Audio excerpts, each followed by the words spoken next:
I'm Debbie Ochs, and I grew up here in Wichita. Pete Ochs, grew up in Hoisington, Kansas, a small farming community a couple hours from Wichita. We have been married 35 years. I'm an entrepreneur by birth, probably, and I grew up in a farming family, so we were used to doing lots of things for ourselves, and I think that probably carried through into the life that I now live. Started out in the commercial banking business and spent 8 years doing that. Then I left that and started an investment banking company, which we really acted as the middleman in deal situations. After 8 or 10 years in the investment banking business, we began to buy a deal or two.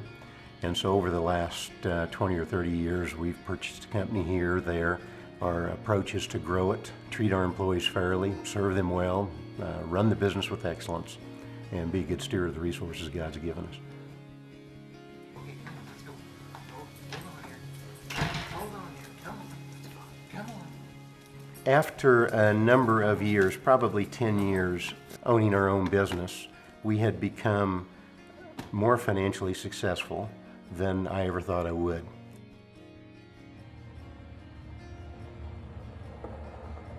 I began to realize that while I had that financial success, I still wasn't satisfied.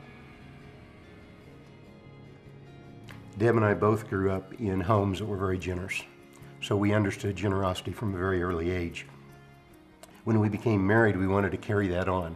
That was probably in our DNA, generosity. But I think for the first few years of our lives, we were really, I would say I was a 90-10 guy. I wanted to make a lot of money so that my 10% to God was a big number. Well, you can imagine what I had planned for the 90%.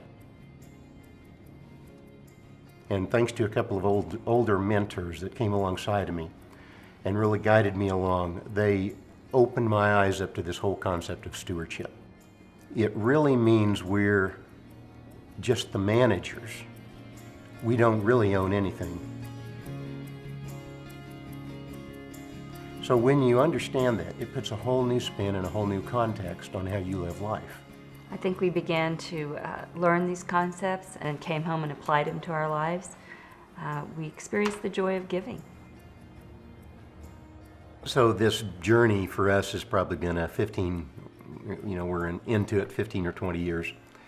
And a number of years ago, of course, that glaring question always comes up, how much is enough? If I'm really the steward, how much is enough? It was interesting because we were fortunate enough to meet some other entrepreneurs who were struggling with the same issues. We've just agreed that we understand the accountability piece is very important. And we all understand that money is probably could be our biggest downfall. There are actually guys in the group that will allow others of us to set their salary. And maybe that's too strong a word, but that we give them strong guidance on what we think is an appropriate lifestyle. And many of them could live way beyond those numbers, but we've just chosen to live at that range.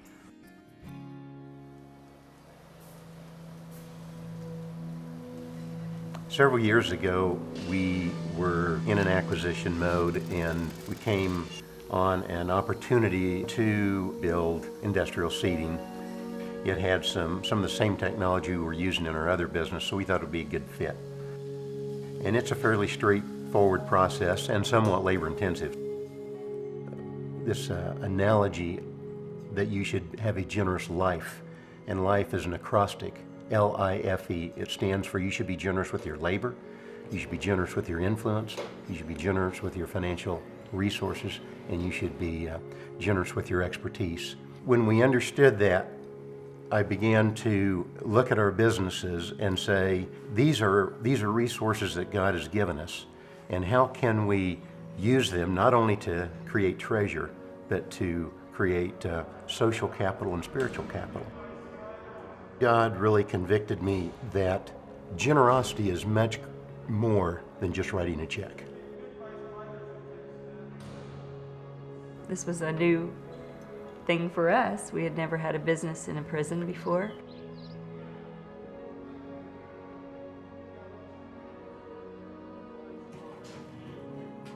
The first time I went to the prison and heard those gates slam behind me, your heart skips a beat. You're like, this is for real.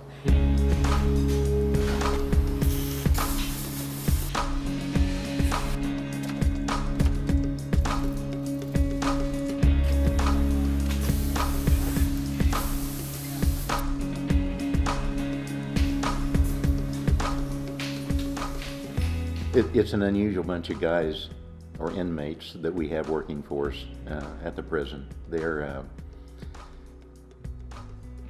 They've committed the worst crimes known to society.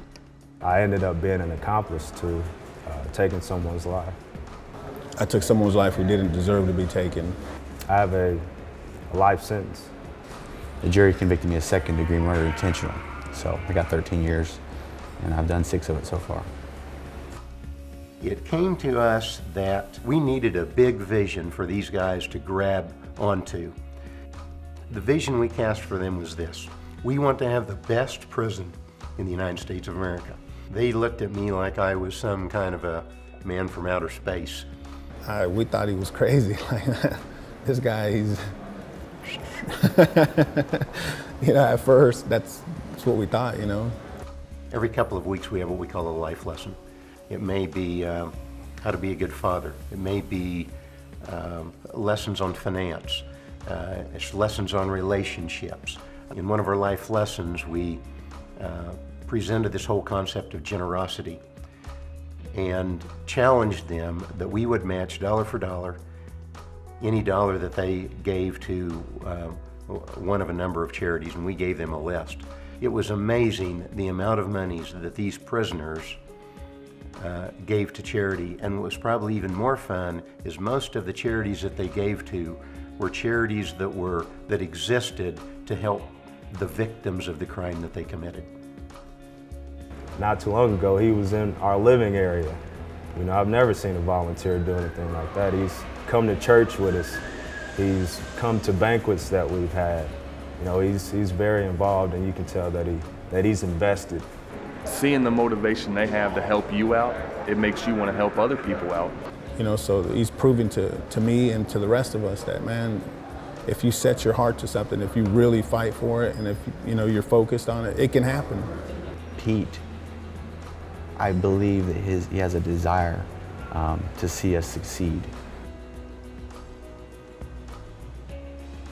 And the most important thing I've learned through this journey of generosity is the component of faith. It's all out of gratitude, and it all began with what Christ did for us.